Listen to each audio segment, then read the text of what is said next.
Today's episode of Chat and Chew is sponsored by Be Positive Productions and Multimedia Studios, LLC. I like to think of imagination as something akin to a superpower. Used in the right context for good, it can help bolster our aspirations and propel us closer to our goals. We visualize the outcome of our accomplishments and work toward attaining said thing. However, when used to propagate untruths, reality can become distorted. We no longer know what's real and what's not. The more often we repeat something to ourselves, the more likely it is to become our truth, and the lines between perception and reality begin to blur.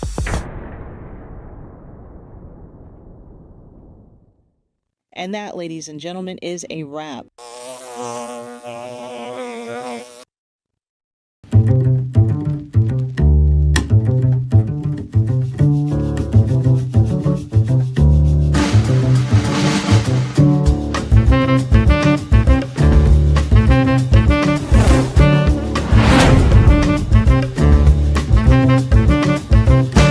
Please make sure you follow us on Facebook, like and subscribe to our YouTube channel, and of course, hit the bell to activate notifications that will remind you when we're on.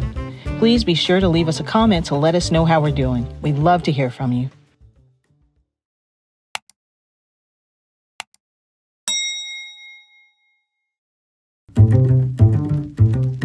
Greetings once again. Welcome to our Chat and Chew broadcast.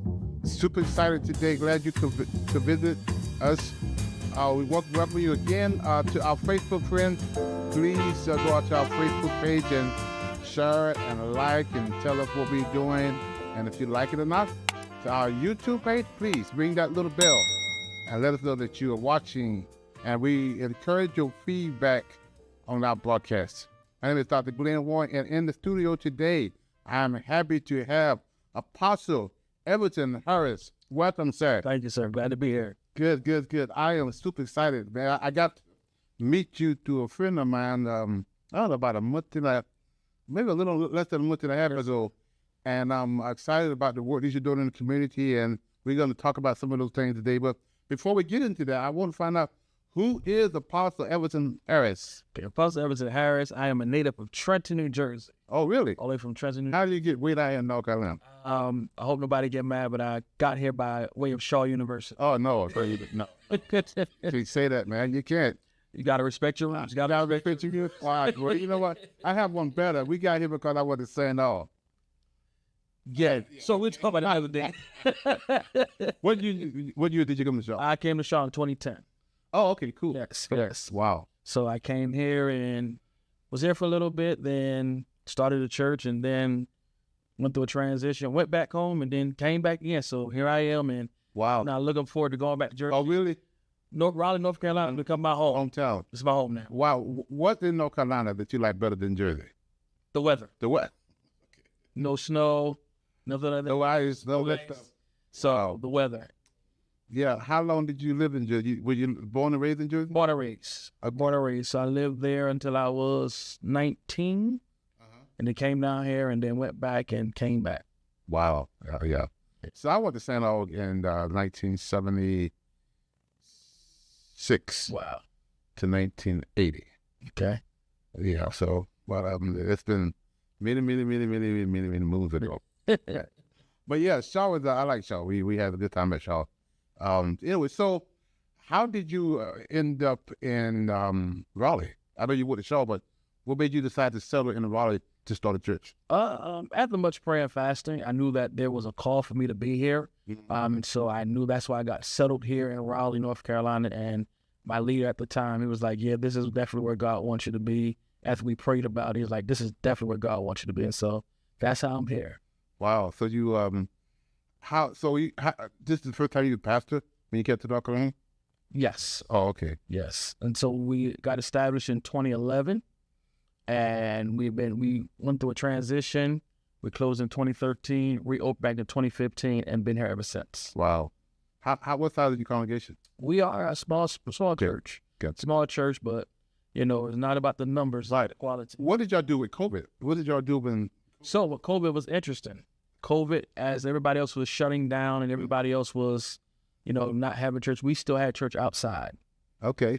We had service outside. We actually had the Garner police out there with us during service. Really? So we never got a noise ordinance, nothing of that nature. We had people from the apartment complex behind us coming over, enjoying service. So we kept our hands to the plow. That's in Raleigh or Garner? It's right there in the border. Borderline. Okay. Right off of 70. Wow. Yeah. So y'all did Bible study at So Bible study was on Zoom. on Zoom? Okay, gotcha. Still is to this day. Still is to this day. Wow. So what's your nomination? We are Pentecostal. Pentecostal. Okay. So in this climate that we're in now, we talked about that briefly earlier. Tell us about tell me about your life, your family. Are you married? Your kids? What? Okay, I have a wife. Her name is Corinthia. We have 2 girls, Cameron and Eliana, and we are expecting our 3rd child, which is going to be a boy. He'll be here September the 12th. Wow. Okay. Yes, and so this is it. This is it? Y'all done? You sure? If thus said the Lord, you should the Lord say that? Yeah, I'm sure he said this one. If not, I'm going to take care of my kid. But yes, we are. So it'll be our 3rd child, and we'll be done after this. And so, Wow. yeah. So when you were growing up, this is father is a fatherhood program, and we always talk to people about the relationship with their father. Growing up, how was your relationship with your father? My relationship with my father was good. My father was actually incarcerated. Okay. He's actually was the very first back in 1990, to be charged as a kingpin drug dealer. Really? In the Mercer County area. And so for 12 years, he was not with me physically, but my mother did take me and allow me to go see him in prison. He was looking at life, but he went back, had an appeal, defended the charges. Next thing you know, came back, did the 12 years. Once he got out, we ran like 2 thieves. Really? There was no separation. I was with him. We had a great bond, great relationship, but it even stepped while he was incarcerated. One thing that I do commend my mother on is that even though my father was behind bars, she never allowed that to stop us from having that relationship. In 2009, he actually passed away 2 days before my 20th birthday. Really? Yeah. Wow. So we had a great relationship. Wow. So, one of the things that we do is we have a fatherhood component, called Dads at a Distance, where we go into the prisons, we go into the jail and teach our fatherhood class.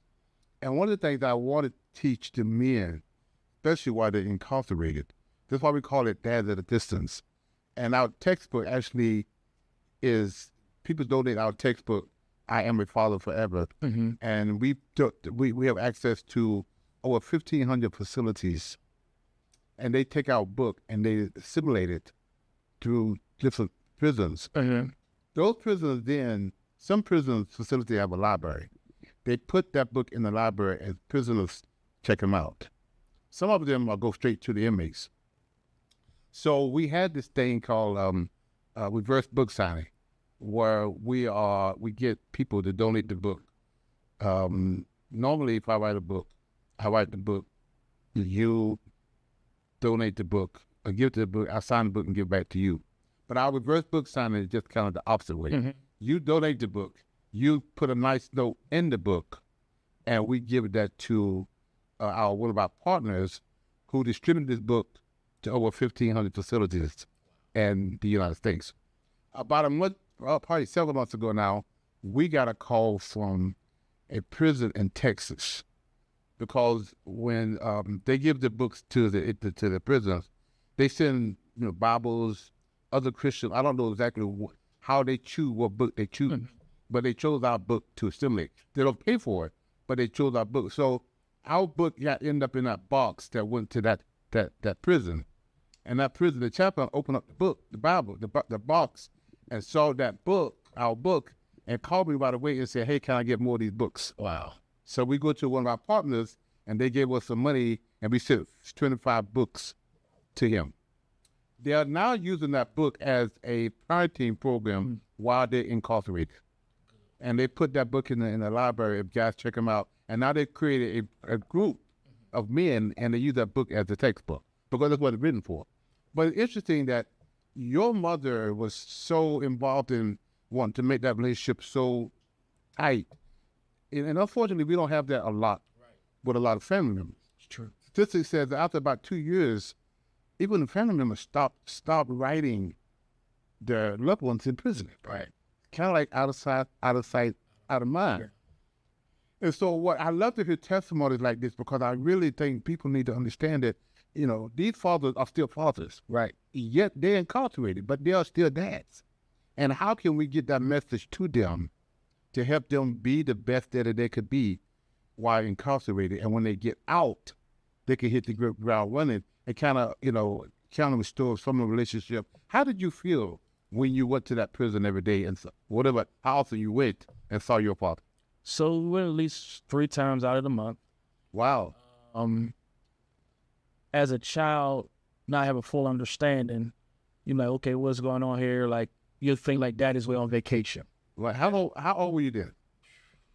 Let's say 4 or 5. Wow. So you think he's away on vacation. You think, oh, daddy's here, like, okay, I'm going to see daddy here on vacation. But then as I begin to grow and get a better understanding, I've come to understand he was incarcerated for what he did. And so that's how I first started. I'm like, okay, well, we're going to see him. So I just got happy to go see him, not knowing at the time, 3, 4, 5, this is what's taking place. But it took a lot. And just to deal with it, I actually thank God that my mom still allowed me to go, because what that also taught me, it taught me a lesson. It taught me a lesson that, in life you can make choices, and choices going to lead you 1 or 2 places. Right. So watching that, and then also hearing his stories, and then hearing his friends that he, taught and say, we appreciate your father for being that father to us. And so it really did me good, even though he was incarcerated. Right. But I still heard the positive that came out of it. And I'm a firm believer that sometimes we have to look at the negative, but take the positivity out of it. Yeah. And so that's what I did in that situation. I seen the negative behind that he's not there with me physically, but I seen the positive that he was making an impact even while he's away. How old were you when he got out? He was 12 years old. 12 years old. And I'll never forget it. He got out. My uncle, Tom, his friend Kilpatrick, they picked him up from the release from the halfway house, picked him up, got him from there. He had to go to the Haji, the mosque, because he went into jail, became a Muslim. That's something that's popular. Yeah. And there's a lot of reasons why that is. But yeah, and so he did that. So we did that. After he did that, he seen me, and he picked me up from school that day. I'll never forget it. And so it was like, my dad's here. Tell us about that. It was good, because when I seen him, I'm like, oh, my dad's here, y'all. So it was like when you see other friends and their dads who were present, they were like, yeah. I'm like, yeah, now my dad's here, so I could walk with my chest stuck out. You couldn't tell me nothing at that present point in time, because my dad is here. Wow. And And so he was present. And so he was always active. Once he was active, anything I need, he was there. He was there, not just financially, but there emotionally, to support. If I had questions, he was there to lead and guide me and say, this is what you do. This is how you do this. This is how you do that. Was your mom and him still together? No. Oh, wow. Yeah.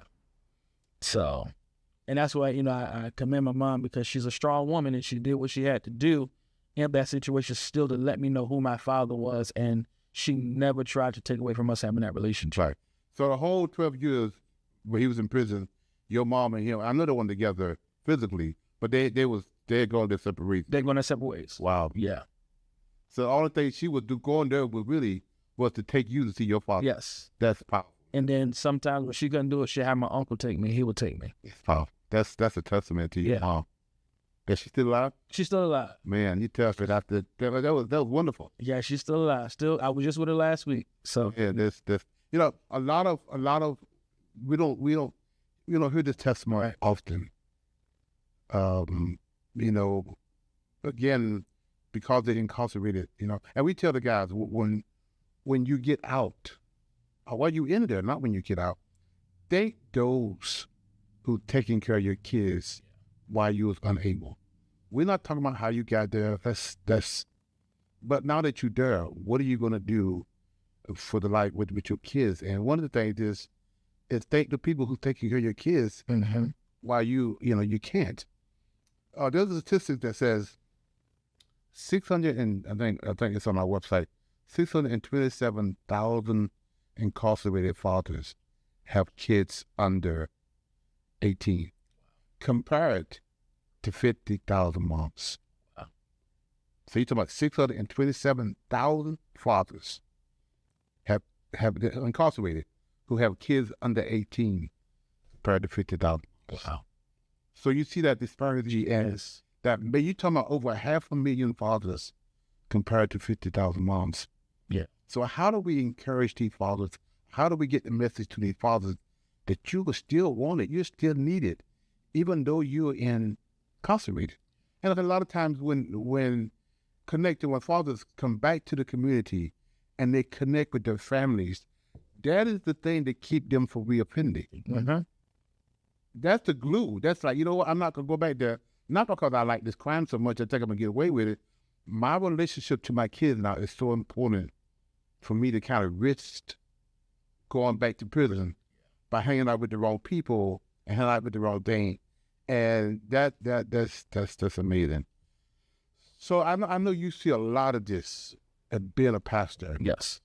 What are some of the things that you run into when you see the single moms that's struggling, that are trying to raise their kids without the absence of fathers? What are some of the things y'all do? So some things I do, I always talk to the mother to let them know, no matter where you and the father stand, that is still those kids' father. Right. Do not degrade, do not tear them down, do not talk bad about them in front of the child. That is still that child's father. So some way, somehow, figure out that even though y'all relationship didn't work out, make sure that that child and that father relationship works out. Now, you have some instances where some fathers just don't want nothing to do with it. Right. And I tell them, like, if that's the case, we don't fight it. I'm here, but you still talk bad about that father. Right. We're going to work this out and navigate through it. But then you have other cases where you have mothers who are mad at the fathers, and like, I'm like, no, Right. your person, whatever you got personal going on, Right. let that go. Let that child have that relationship. Don't round them. Right. Because if you do that, then years going to go down. That child is going to build a wall up against you. Right. For what you hindered. Right. So those are some things that I do and how we definitely try to navigate through it. Yeah. One of the stories that we talk about is the fly on the wall syndrome, where we kind of create this thing. Everybody know what a fly on the wall is. I wish I was in the room to hear that conversation of the boss fuss him out. I wish I was a fly on the wall. And so the whole thing is you want to be invited to a situation, to a place that you should be invited to. Right. It's none of your business, but you want to be in there and you want to be unseen. Mm-hmm. So the fly on the wall is when one parent talk about the other parent negatively, about the other parent, that kid become the fly on the wall because he listened to conversation that he shouldn't be listening to because you invite him to a place that he shouldn't be in. And that's that place where you are talking about his father or the father are talking about the mom. So now this kid is on the way to school or whatever, and he's listening to mom talk bad about his dad. And the other thing is go deeper because the kid knows also who mom is talking about. She's talking to her grandmother, my grandmother, the kid's grandmother. So she's talking to her brother about what a jack her ex-husband is, right? And this kid is sitting there listening. So not only is my mama talking about my dad, but my grandmother, right, is talking about my dad, but or my Aunt Sue, my whoever. The same thing with the fathers. You on your phone, you talking to your boy, and she's a gold digger, and she's this and she's that, and the little kid is sitting in the back, just listening to everything. And not only you talking about bad dad, but my Uncle Mike, my goddad, is talking about bad about my dad. And that kid now was kind of, then you tell the kid now to get out of the car, go have a good day. After all that conversation, and you do that day after day after day after day after day, and we wonder why our kids struggle sometimes. It's because we put them on a situation that they don't need to be. Right, correct. And so one of the things, I was talking to one of the ladies in our group, and she said, me and my husband signed a agreement. We had a gag order. We all know what a gag order is. We've been hearing about a gag order a long time. I will get into that one. But we know what a gag order is, that you're going to settle on whatever it is you settled in. Right. But you can't talk about it. She said, my husband and I, my ex-husband and I, signed a gag order. That means I can never say nothing about you in front of my child, and you can never say nothing about me in front of my child. If you do, and I find out about it, I could sue you, because that's the order we put in place.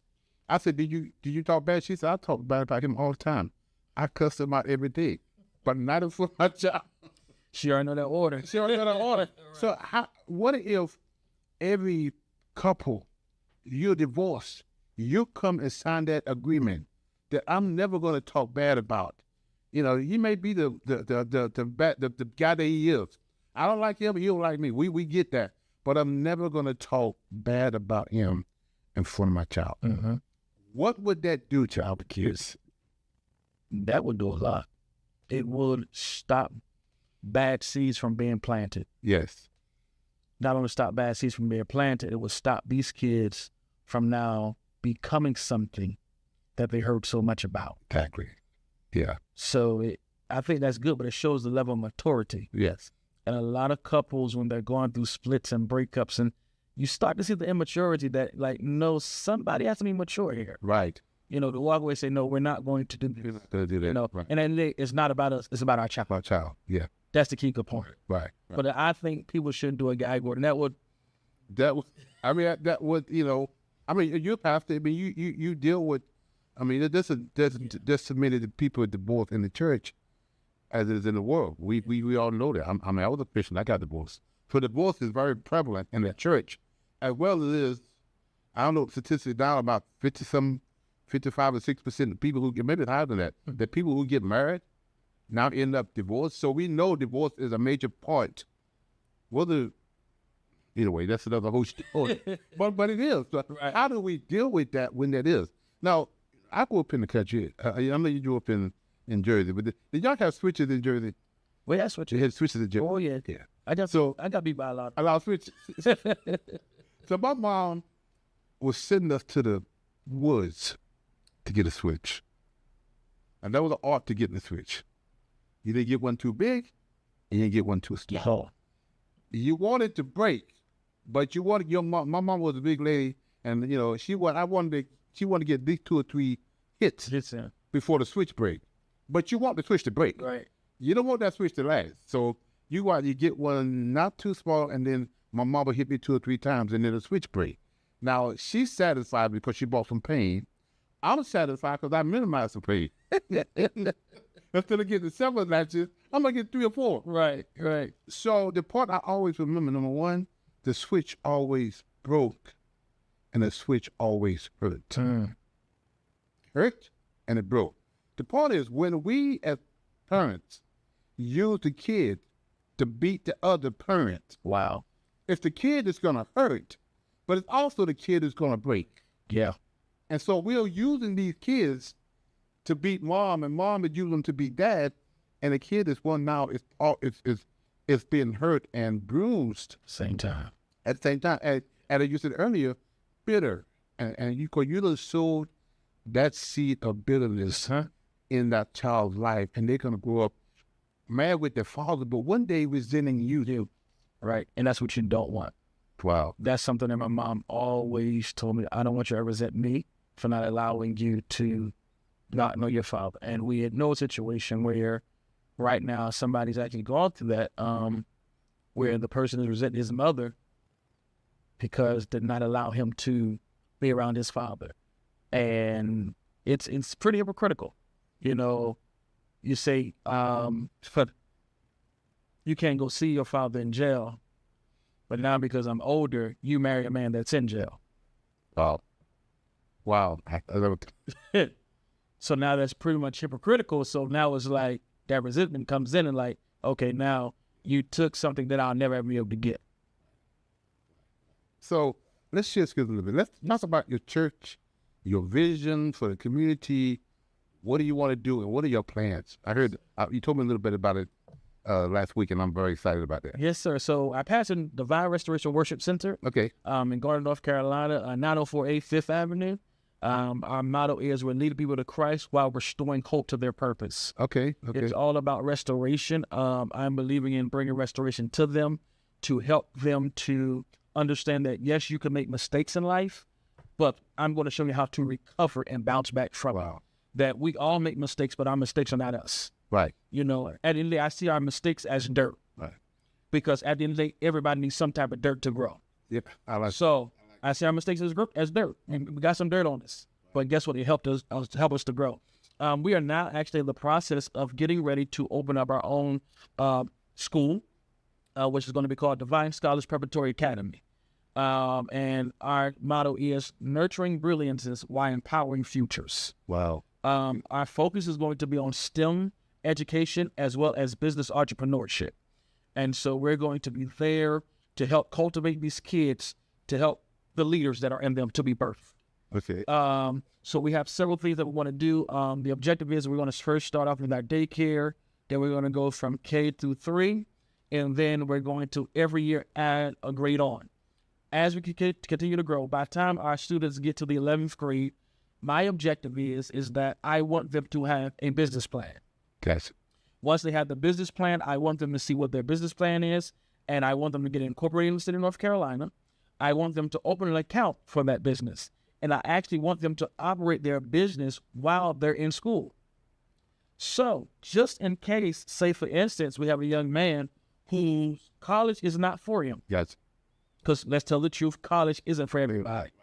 But if he has a trade, and say, for instance, electrician is a good trade he wants to go in, he can go ahead and get a certification as an electrician, but hey, look, now he has his own business to be his own personal electrician. So that is what we're all about, to help our kids stay alert, get ahead, and also be able to compete of the learning curve.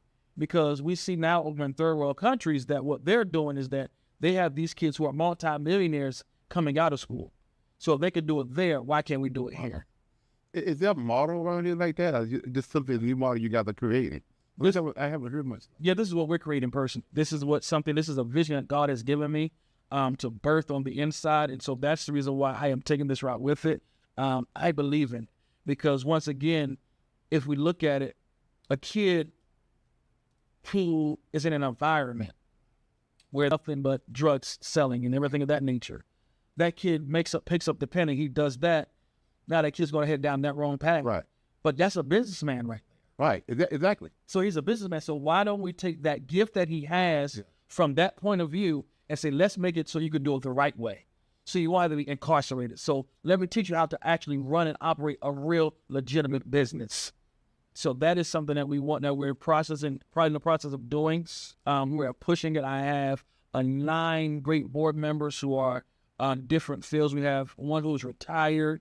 We have someone who has a doctorate of education, doctorate of business administration, mental health. So we have all of these. So we are taking it one day at a time, just building it, because at the end of the day, it's for these kids, because they are the future. And if they are the future, we are willing to take time to invest in them so that they can be the future of the future. Right. So are y'all investing in like low-income housing projects, or the inner city, or it's any kids? Any kid that has a dream, that has a purpose. I'll never forget when I was in the 5th grade.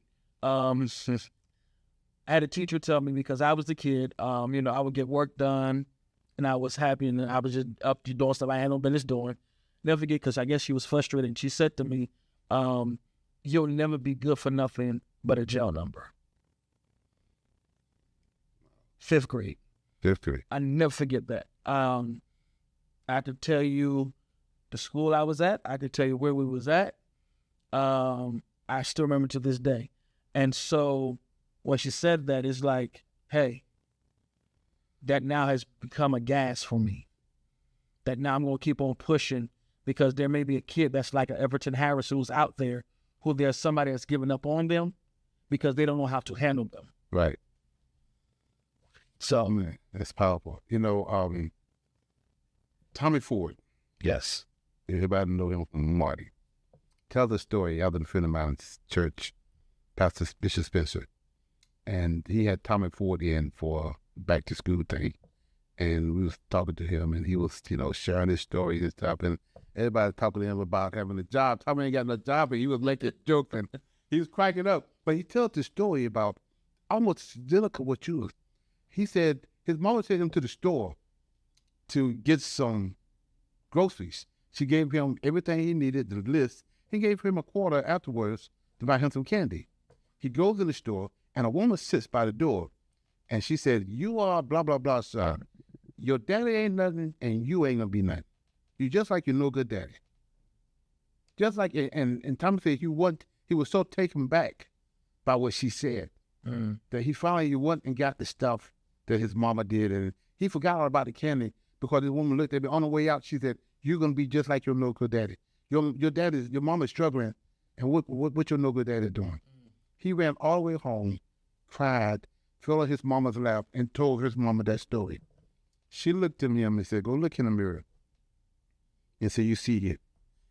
Now you see that faith that you see right now. You fight what that woman tell you every day of your life. When you look in the mirror, you tell yourself you are not that." And he said he did it, and he changed his life. He said, "I never did drugs. I never did alcohol. I never been to jail." He said, that woman probably don't know, I don't know who she is, but she probably know me. That same woman who told me I wasn't going to be anything, my mama told me I was. Wow. And that dirt that you talked about, the stuff that could have shook his life, his mother turned that around. And you see so many people with those testimonies. Yes. So somebody speaking to their life and say, you're like a no good daddy, or you are no good, that makes a big difference. Unless you have somebody like yourself. Yes, sir. A pastor Everton, that's going to get these kids and turn that negative story around. Yeah. Or get that kid that, we're going to eventually do a series on gifts and talents. I want to bring you back, and I want you to be a part of that conversation. We talk just like this. I'll be honored to. Yeah, we're going to talk about that whole thing because there are so many gifts and talents, and not only in our kids, but in us. Yeah. That's untapped. And we have got to figure out a way, a platform, and where we can untap that stuff. Yeah. Man, this is amazing. And I know my production team is looking at me because we're about 3 minutes past where we're going to be going. But, I really, Pastor Apostle, thank you so much for sharing your story. I really, really commend you on the work that you're doing in the community. And again, tell the audience right here about your school and where the location is, and invite them to come and be a part of your... Yes, so once again, it's Divine. Well, I'm going to give the church information. Divine Restoration Worship Center is in Garner, North Carolina. And the address is 904A 5th Avenue. We have service every Sunday morning at 11 a.m. And then we have Zoom, Bible study on Zoom. And so I definitely give you all that information. But we're also looking, we're in negotiation for a building right now to open our school, which is called Divine Scholars Preparatory Academy. You can actually visit us at divinespa.org. Once again, that's divinespa.org, where you have more information, different things that we're working on. We are actually in the month of October. We'll have something called Scholar Success Saturday. And Scholar Success Saturday is where we will actually take about 6 hours out of a Saturday to help tutor our students, give them the extra help that they need. And so that's something we will be hearing about very soon. And so once again, you can go on divinespa.org to find more information, everything that you need to know about us. We are right there. Great. Yes, sir. Thank you so much. Thank you. I really, really want to encourage the audience to check you guys out. I want to be a part of that. Yes, sir. We'll find out how we can connect and do what we're going to do. And because I'm really excited about the opportunity of what you laid out, what you're going to do with the gifts and talents. And that's so amazing. So I just commend you on the work you're doing in the community. Keep doing it. Yes, sir. Yes. And to our audience, we say thank you again for watching our broadcast. And until we meet again, we'll say so long. Here's 3 ways you can support our Dads at a Distance initiative. Give a copy to a family member, a friend. Please. Donate monthly, a book monthly, 5 books monthly, how many books you want to do monthly donation. Reverse book signing, your church, your business. You can make a donation go to our website at www.afatherforever.com and go to our PayPal at Fathers Forever. Our Cash App is $Fathers Forever. Make your donation today. Please include in the note section include DAAD. Again, it's include in the note section DAAD. No. If you or someone you know would like to be a part of the show, please visit our website at www.afatherforever.com or call us at 919-779-9905. The Chat and Chew podcast streams Thursdays at 8 p.m. on YouTube and Facebook. To schedule a reverse book signing or to find out more information about how you can become a part of the programs you've heard us mention today, please be sure to stop by our website as well. Hello, everyone. This is Glen Warren, founder and executive director of Fathers Forever. I want to share an alarming reality with you. 627,000 fathers are incarcerated that have kids under 18.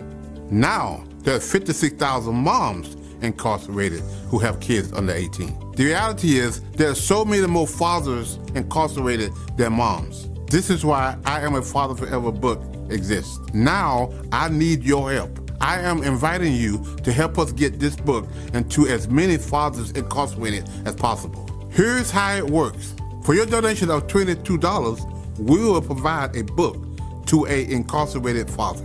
Thank you in advance for helping Fathers Forever heal fathers and save families.